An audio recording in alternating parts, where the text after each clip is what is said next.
Reading now from the Gospel of Jesus Christ according to Luke, chapter 19, verses 1 through 10. If you'd like to read along in your pew Bibles, you'll find this in the New Testament on page 110.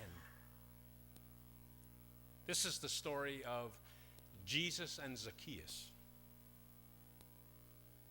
Jesus went on into Jericho and was passing through. There was a chief tax collector there named Zacchaeus, who was rich. He was trying to see who Jesus was, but he was a little man and could not see Jesus because of the crowd. So he ran ahead of the crowd and climbed a sycamore tree to see Jesus, who was going to pass that way.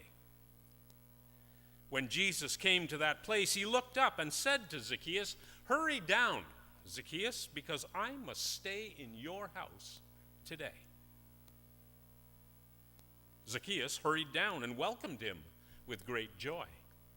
All the people who saw it started grumbling. "This man has gone as a guest to the home of a sinner." Zacchaeus stood up and said to the Lord, "Listen, sir, I will give half my belongings to the poor. And if I have cheated anyone, I will pay back 4 times as much." Jesus said to him, "Salvation has come to this house today. For this man also is a descendant of Abraham. The Son of Man came to seek and to save the lost." In our gospel reading this morning, Jesus looks up into a tree and sees Zacchaeus. But just as easily, he might have seen you or me. "What's up, ZaK?" he asks. "Not much," Zacchaeus replies. Zacchaeus is a little man. He's short in stature. More important, he is short on vision.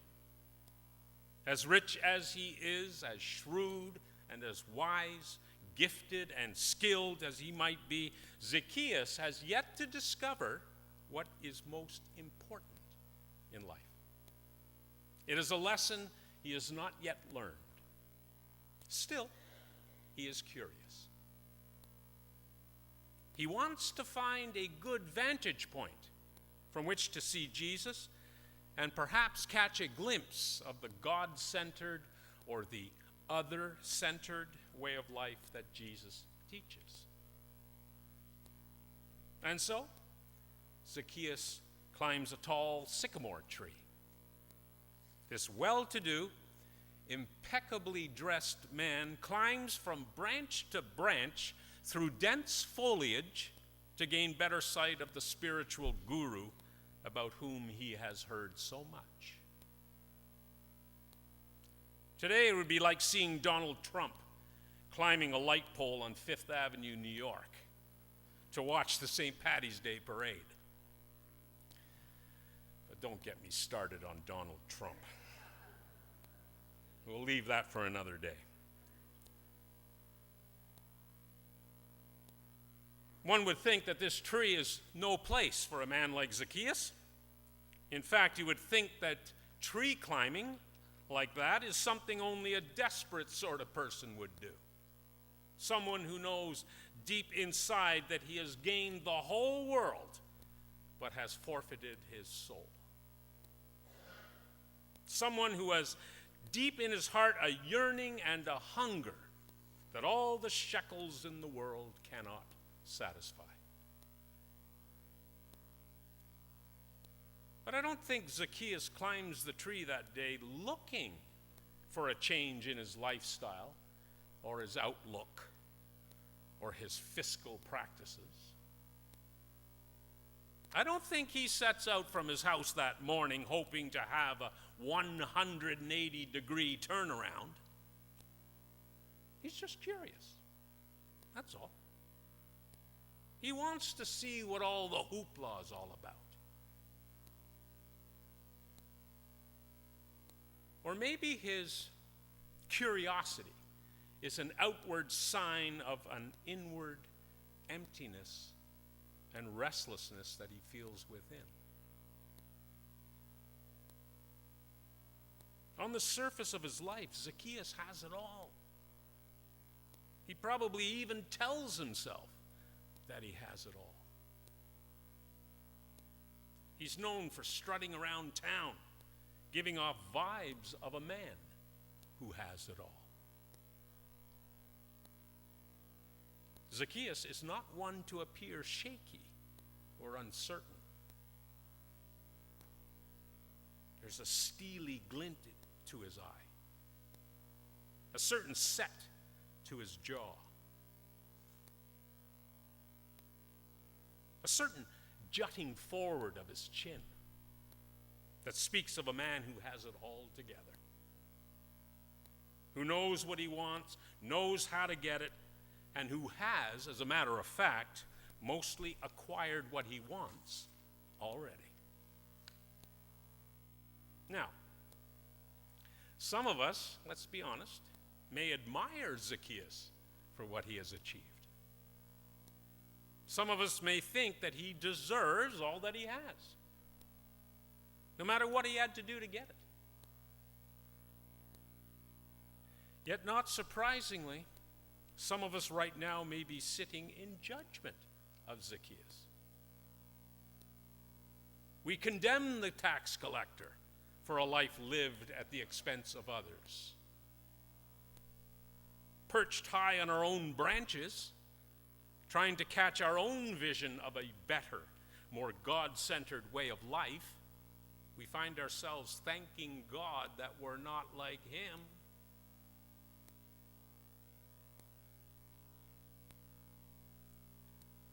But living in one of the most beautiful and plentiful counties in Canada, are we really any different from Zacchaeus?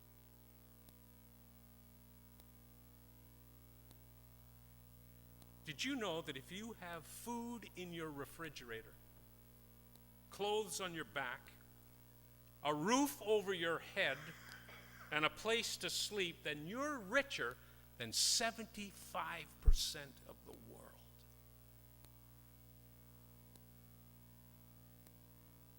Did you know that if you have money in the bank, bills in your wallet, and spare change in a dish somewhere, maybe on your dresser, you're among the top 8% of the world's wealthy?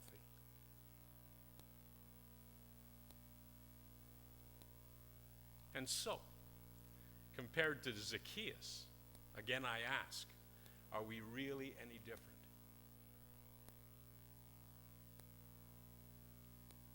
Are we not also taking care of ourselves and our own at the expense of others around the world? Others around the world who are forced to live and work in abhorrent conditions, just so that we might buy our commodities cheaper?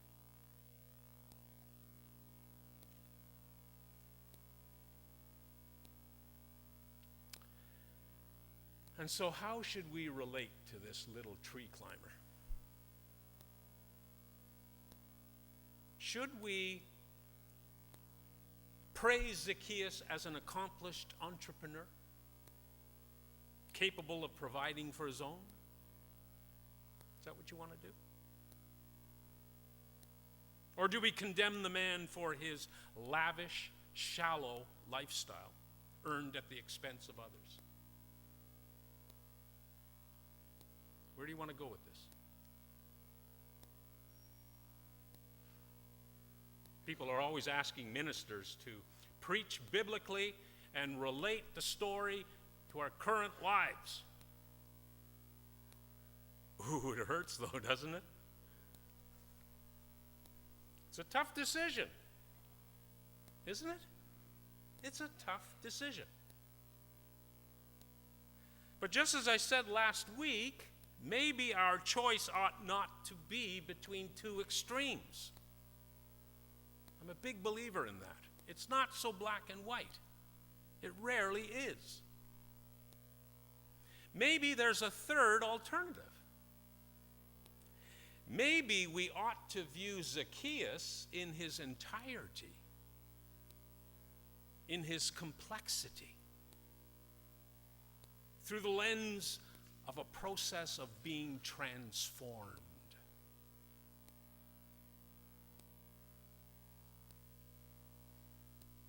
Maybe like him, we too are curious, anxious to climb a tree. Maybe like him, we are feeling a certain emptiness and restlessness inside. Maybe like him, we too are seeking to learn more about what it actually means to live a God-centered, other-centered way of life that Jesus taught, and set again into play our own process of transformation.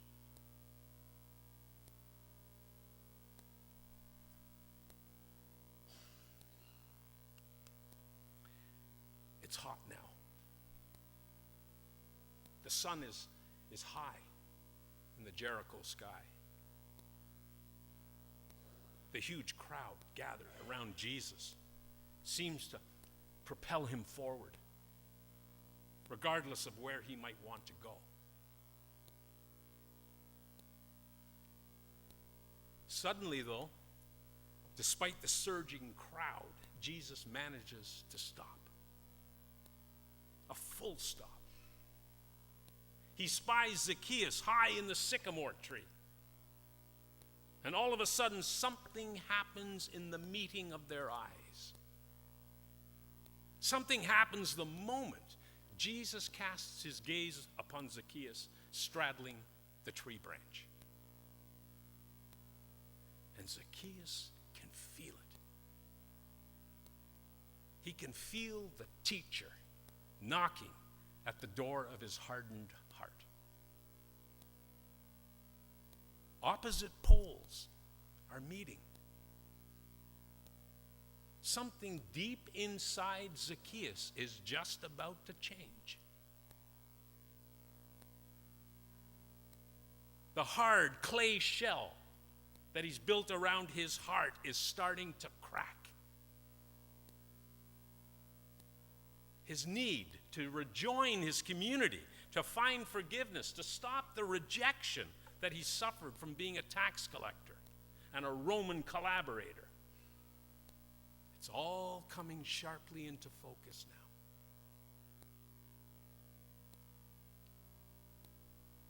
Jesus' eyes are locked on his. And with his words, "Hurry down, Zacchaeus, because I must stay in your house today." Everything in Zacchaeus' world is turned upside down. Or right side up, depending on your point of view. In a loud and yet kind voice, which everyone can hear, Jesus declares his intention to befriend this curious little man. We don't know if Jesus said anything other than, "I must stay in your house today." We don't know exactly how Jesus brought change to Zacchaeus' life.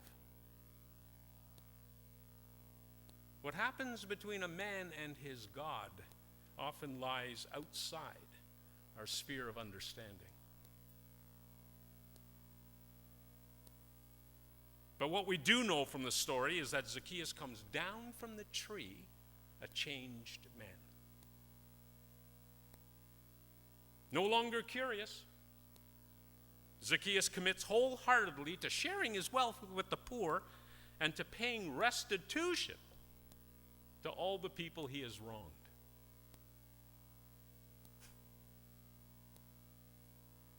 As Zacchaeus comes down from the tree, he can feel the welcome that Jesus extends to him. He feels it. Long despised by his peers. He can feel the love that the master is showing him. Despite the jeers from the crowd, who cares about them? Zacchaeus knows that with time and with his own changed behavior, the community will eventually forgive and accept him. Despite the growing pains that Zacchaeus will endure, it's not going to be easy, but he has learned a valuable lesson. He has learned that people are more important than things, and that love shared is the holy glue that binds us all together, that gives life its ultimate meaning.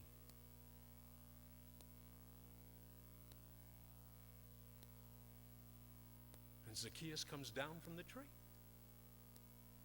and he can feel his emptiness being filled. His restlessness now is being calmed.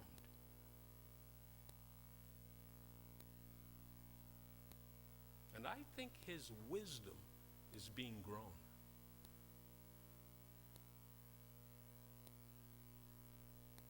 Ashley Montague once wrote this: every human being is a problem in search of a solution. I prefer something a little bit different. I suggest that every human being is a student in need of a lesson.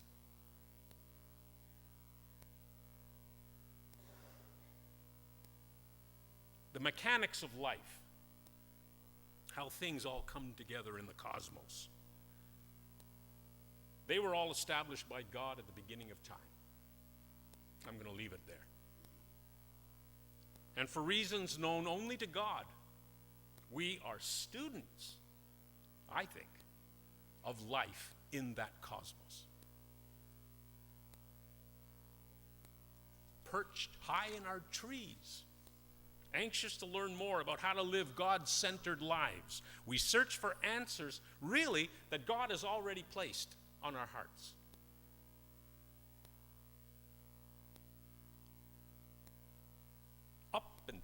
Up and down the tree we go.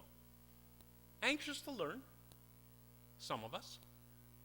Anxious to catch yet another glimpse of the holy, all of us.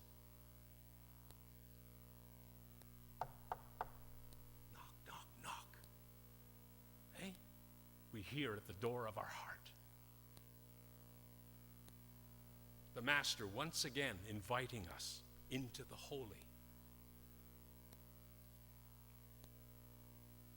Folks, let me close by saying this. It's not a tough door to open. It's not hard to let the Master in. Because remember this, the Master is gently pushing the door from the other side.